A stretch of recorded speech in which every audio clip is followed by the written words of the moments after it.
Hello everyone, welcome to Just Reading the Bible. My name is Jason and today we are continuing with the Proverbs series.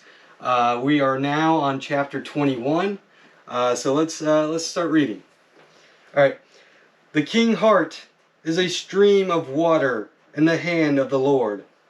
He turns it wherever he will.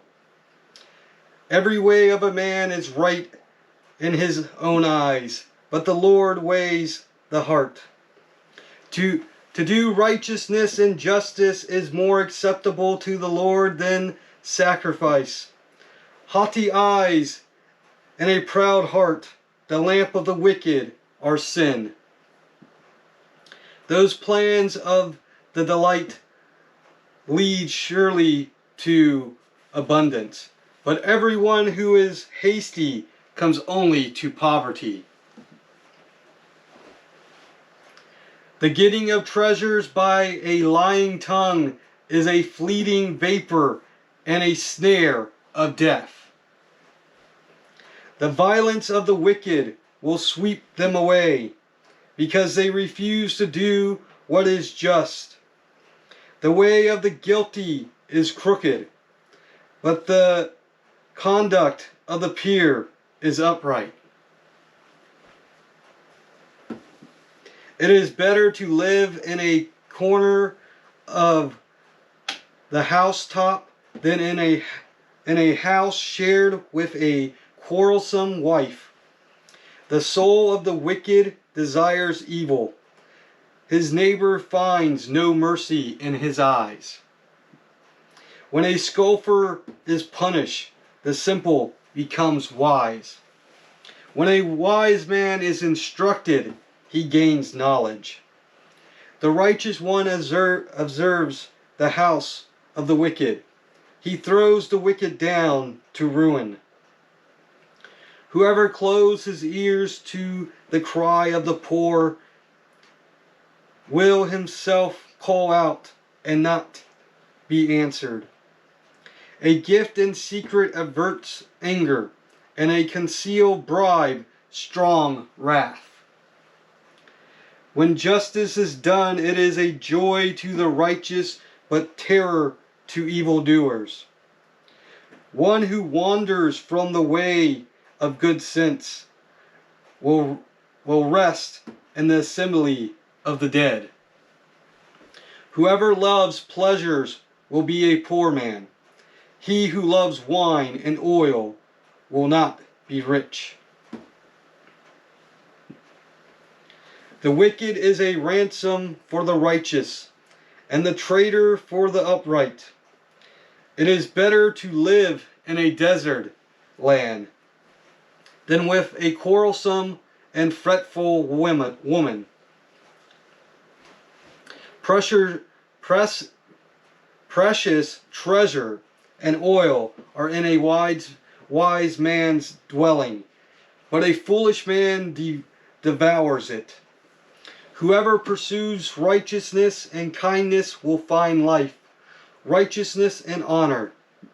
A wise man scales the city of the mighty and brings down the stronghold in which they trust. Whoever keeps his mouth and his tongue keeps himself out of trouble. Scoffer is the name of the arrogant, haughty man who acts with arrogant pride. The desires of the sluggard kills him, for the hands refuse to labor. All day long he craves and craves, but the righteous gives and does not hold back. The sacrifice of the wicked is an abomination. How much more when he brings it with evil intent? A false witness will perish, but the word of a man who hears will endure. A wicked man puts on a bold face, but the upright gives thought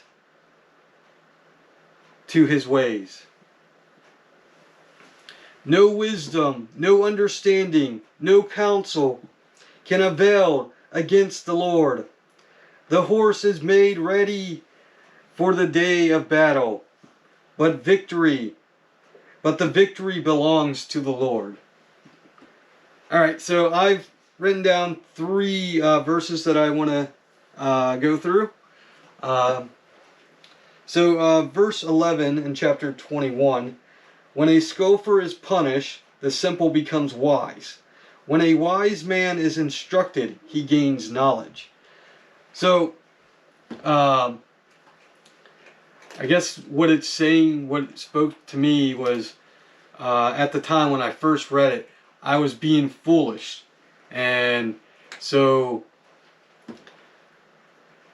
I believe, God was kind of punishing me, bringing me out of that darkness and kind of punishing me, because when I lost my job, back in February, I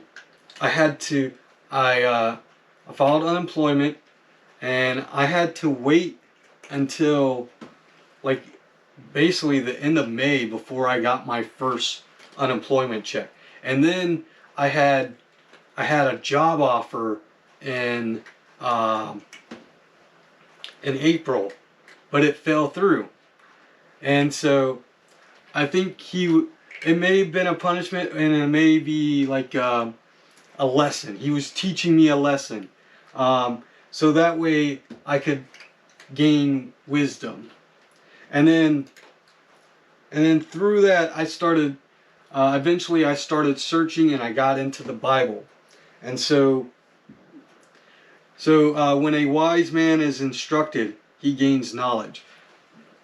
So the Bible is great because it's full of instruction and wisdom. And when you go through this, you gain that wisdom, that knowledge, and that instruction. So I like that verse. That one spoke to me when I first read it.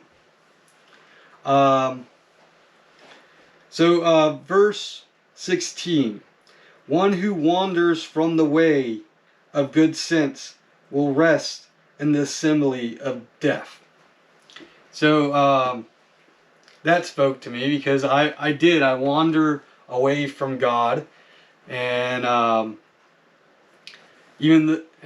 so wandering away, that doesn't mean I guess I was dying, because I was in the flesh, in the worldly. I was being deceived and lied to by the devil and his minions. I was living that life. I was miserable. I was in pain physically with my back. And so, yes, and living in sin is the way to death. It's like you're dying, because you're miserable. You're depressed. You're in this darkness.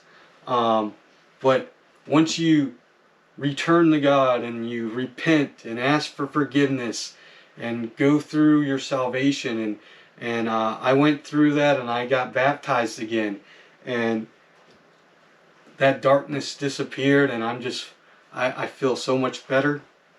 I feel so much joy in me. So it does feel good being back with the Lord and learning. And then verse 25. The desires of the sluggard kills him, for his hands refuse to labor. So during that time where I was in darkness, there was times where, I didn't want to get out of bed.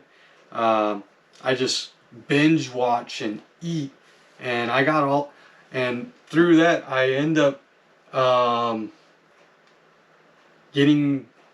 I weighed, like 2 years ago, December 1st, 2021, I weighed 289 pounds, 0.7 or something, so I just rounded up to 290. So I was close to 290, and now I'm slightly under 180. So God has helped, and that also relieved the back pain, because I found out that I have like 3 herniated disc in my spine, or so that relieved the back pain, the sciatica. So and then so the desires of the sluggard kills him, and his hands refuse to labor. I didn't want to do anything. I just wanted to stay. At the time I lived in a house with my roommate, and my living room was in the basement, and then I had a bedroom upstairs, and I would basically live in that basement, have it dark and just be watching TV or playing video games, anything to distract me from the depression, the anxiety, the misery, the pain that I was feeling. Let me know in the comments what verse in here spoke to you. And I hope you enjoyed this video. Thank you for watching. Please like and subscribe, share, and keep on reading, my friends.